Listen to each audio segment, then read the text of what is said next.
Hello friends, இந்த வீடியோவில் ஒரு கப் ரேஷன் புழுங்கல் அரிசி வச்சு ஒரு சூப்பரான ஹெல்த்தியான ஈவினிங் ஸ்நாக் எப்படி பண்ணுறதுன்னு தான் பார்க்க போகிறோம். நீங்கள் இதை வீட்டில் பயன்படுத்தக்கூடிய புழுங்கல் அரிசி வச்சு கூட பண்ணலாம். குழந்தைங்களுக்கு பிஸ்கெட், அதுக்கப்புறம் எண்ணெயில் பொரிச்ச அன்ஹெல்தியான ஈவினிங் ஸ்நாக்லாம் கொடுக்க விருப்பம் இல்லை அப்படின்னு நினைக்கிறவங்க இதை ட்ரை பண்ணி பார்க்கலாம். இது ரொம்பவே ஈஸியாக பண்ணலாம், நல்லா ஹெல்த்தியானதும் கூட. ஸோ இந்த சிம்பிள் அண்ட் டேஸ்டியான ஹெல்த்தியான ஈவினிங் ஸ்நாக் எப்படி பண்ணுறதுன்னு பார்க்கலாம். வாங்க வீடியோக்குள்ளே போகலாம். இந்த ஈவினிங் ஸ்நாக்ஸ் பண்ணுறதுக்கு நான் ஒரு கப் அளவுக்கு ரேஷன் புழுங்கல் அரிசி எடுத்திருக்கேன். நீங்கள் வீட்டில் பயன்படுத்தக்கூடிய புழுங்கல் அரிசியும் எடுத்துக்கலாம். இப்போ இதை ஒரு பேனில் ஆட் பண்ணிக்கலாம். இந்த அரிசி ஒரு பேனில் ஆட் பண்ணதுக்கப்புறமா லோ ஃப்ளேமில் வச்சுட்டு இதை நம்ம நல்லா வறுத்து விட்டுக்கணும்.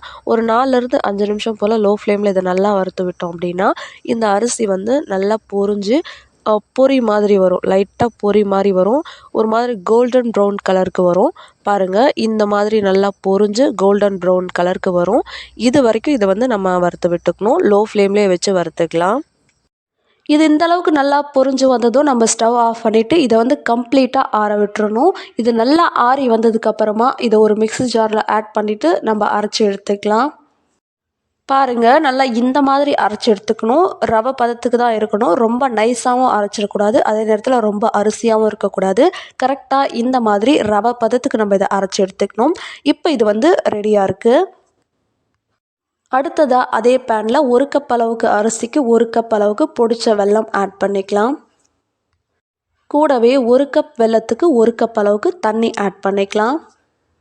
இது கூடவே வாசனைக்காக ஒரு 2 ஏலக்காவை தட்டி சேர்த்துக்கலாம். உங்களுக்கு சேர்க்க விருப்பம் இல்லைன்னா பரவாயில்ல, நீங்கள் இதுக்கு பதில் ஏலக்காய் தூளாவும் பயன்படுத்திக்கலாம். இப்போ இதை சேர்த்துட்டதுக்கு அப்புறமா நல்லா ஸ்டவ் ஹை ஃப்ளேமில் வச்சுட்டு இந்த வெல்லத்தை நம்ம நல்லா கரைச்சி விட்டுக்கலாம். இதுக்கு பாகுபதம்லாம் எதுவுமே தேவையில்லை. ஜஸ்ட் இந்த வெல்லம் நல்லா கரைஞ்சி வந்தால் போதும். ஸோ இப்போ ஹை ஃப்ளேமில் வச்சுட்டு இதை நம்ம நல்லா கரைச்சி விட்டுக்கலாம். பாருங்கள், இந்த வெல்லம் நல்லா கரைஞ்சி இந்த மாதிரி நுரைச்சி வந்ததுக்கப்புறமா நம்ம ஸ்டவ்வை லோ ஃப்ளேமில் மாற்றிக்கலாம். லோ ஃப்ளேமில் வச்சதுக்கப்புறமா நம்ம அரைச்சி வச்சுருக்கக்கூடிய அரிசியை இதோட ஆட் பண்ணிக்கலாம். ஆட் பண்ணிவிட்டு இதை நம்ம நல்லா கலந்து விடணும். இது கலந்து விடுற வரைக்குமே இது லோ ஃப்ளேம்லேயே இருக்கட்டும். நல்லா கம்ப்ளீட்டாக இது கலந்து விட்டதுக்கப்புறமா நம்ம ஹை ஃப்ளேமில் வச்சுக்கலாம். இப்போவே ஹை ஃப்ளேமில் வச்சிட்டோம் அப்படின்னா இதை கரெக்டாக கலந்து விட முடியாது. கலந்து விடுறது கொஞ்சம் கஷ்டமாக இருக்கும். அதனால தான் இதை ஃபுல்லாக கலந்து விட்டதுக்கப்புறமா நம்ம ஹை ஃப்ளேமில் வச்சுக்கலாம்.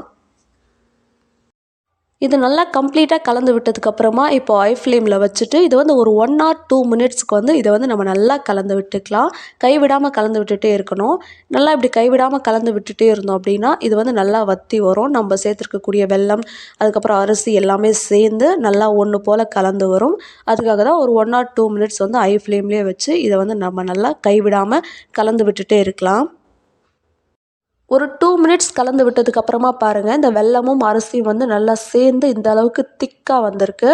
இப்போ இதை நம்ம ஸ்டவ் ஆஃப் பண்ணிவிட்டு இதை ஒரு 5லேருந்து ஒரு 7 நிமிஷம் போல் இதை நல்லா ஆற விடலாம். இது ஒரு 5-6 நிமிஷம் ஆறுனதுக்கப்புறமா இதிலிருந்து கொஞ்சமாக எடுத்து நம்ம பால்ஸ் மாதிரி இதை பிடிச்சி எடுத்துக்கலாம். இது ரொம்ப கம்ப்ளீட்டாலாம் ஆற விட்டுறக்கூடாது. ரொம்ப ஆற விட்டுட்டோம் அப்படின்னா இது அப்படியே பிரிஞ்சு போயிடும்.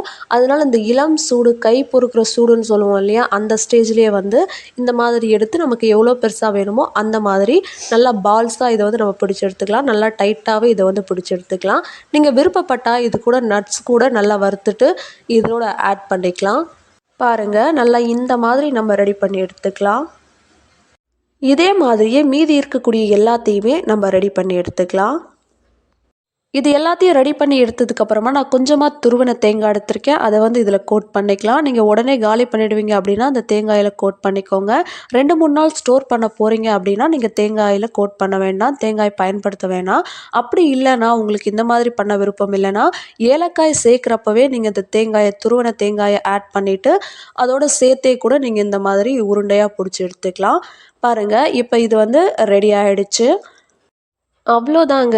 ரேஷன் அரிசியும் வெல்லமும் பயன்படுத்தி நம்ம பண்ண ஈவினிங் ஸ்நாக் ஈஸியாக சூப்பராக ரெடி ஆகிடுச்சு. இதே மாதிரி செஞ்சு உங்கள் குழந்தைங்களுக்கு நீங்கள் தாராளமாக கொடுக்கலாம்.